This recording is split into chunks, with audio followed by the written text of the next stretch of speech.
I chose a raw food lifestyle a little over 8 years ago now. I used to be nearly 300 pounds, morbidly obese, always ill, miserable, lonely, not a pretty picture. And somebody introduced me to raw foods in May 2002 through a book called Raw Family by the Botenkos. I started to read that book and I couldn't stop. I got hugely inspired. I read the whole book in one night and I chose a raw lifestyle the next day.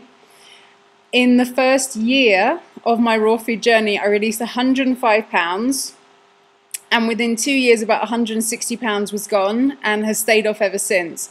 So it's been an enormous time of transformation for me, not just on that physical level, but in every way imaginable. I had no idea all of the things that were going to unfold just from the beginnings of that physical shift, emotionally, socially, psychologically, mentally, spiritually.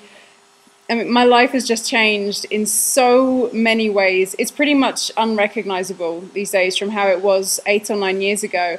And I feel incredibly grateful. I love the life I live now. I am probably one of the healthiest people I know.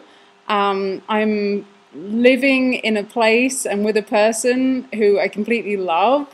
And I feel like things just keep getting better and better. So I feel extremely grateful for the pathway that raw food kind of opened up for me in life. It was like the stepping stone to a much more enjoyable reality for me. Is the raw food diet applicable for all overweight people, and what are the key points to consider? All right. Well, I would say that this lifestyle, I consider it a lifestyle and not a diet. Because diets are something that people usually go on because they're going to go off it again at some point, which is not something that, to me, is to be encouraged. You know, I don't really enjoy seeing people going into those yo-yo patterns.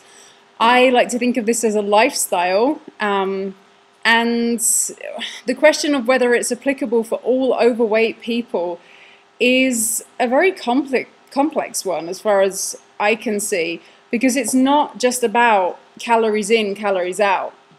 You know, it's not just about the sheer fact of which foods might physically be the healthiest for us. You know, people are very emotionally connected to food usually, and socially connected, and it goes way beyond just what they choose. So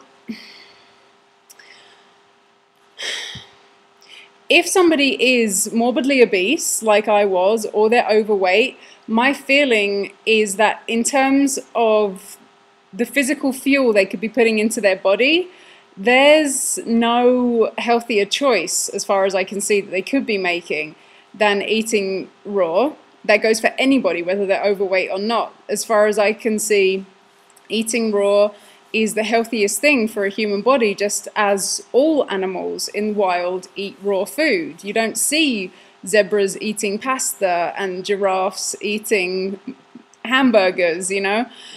So from that point of view, from the kind of logical point of view, then yeah, I feel like eating raw is what makes sense for everybody, but it's so much more complex than that because of the point that we've come to in our history. So the other part of that question was, what are the key points to consider, I guess, for someone who maybe is overweight or obese and is wanting to maybe choose this path? What are the key points to consider? I always encourage people to take it slowly in the beginning, because what we see happen over and over again is people find out about raw food, they get super excited about it, and then, you know, they jump in maybe 100% raw straight off the bat, and it's often way too much for them way too soon. And 2 or 3 months down the line, you never hear from them again. And for me, that's kind of sad when I see that happen. You know, I would much rather see somebody start out eating at least 50% raw and just take it from there. You know, take it slowly, baby steps. Help yourself to make the transition to this new way of life. It really is such a dramatically different way of life for most people than what they're used to. So be gentle with yourself, you know, get support from other people who've maybe been down this path before you. There are lots of raw food potlucks out there these days and amazing websites to connect with other people who are interested in this. We have so many resources these days compared to, you know, even 5 or 10 years ago. We are really, really blessed. So reach out to others. It's easy to feel awkward when you're stepping onto this path. I definitely experienced that firsthand, you know, coming from a background of morbid obesity in this nearly 300-pound body, suddenly starting to eat raw food is a pretty huge shift. And for the people around me, it was very odd. You know, they were used to seeing me eat plate after plate of pasta and pizza and all these things, and suddenly I was there with celery sticks and raisins. You know, they didn't know what was happening, and there was a lot of teasing, so it's easy to feel awkward. So reach out to others, take it slowly, learn a few recipes that you enjoy, maybe a green smoothie. Greens are the key. Green leafy vegetables are where it's at for being healthy as a raw foodist. Keep that in mind every day, to drink at least one green drink a day, and you'll be having like a good foundation for health. That green drink might be a green vegetable juice, it might be a green smoothie, so you're blending together fruits and leafy greens.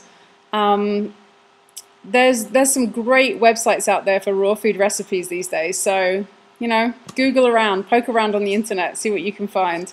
Find inspiration and keep yourself going on the path. I know that some people cannot properly digest raw food and prefer cooked food and starches. What would you advise these people?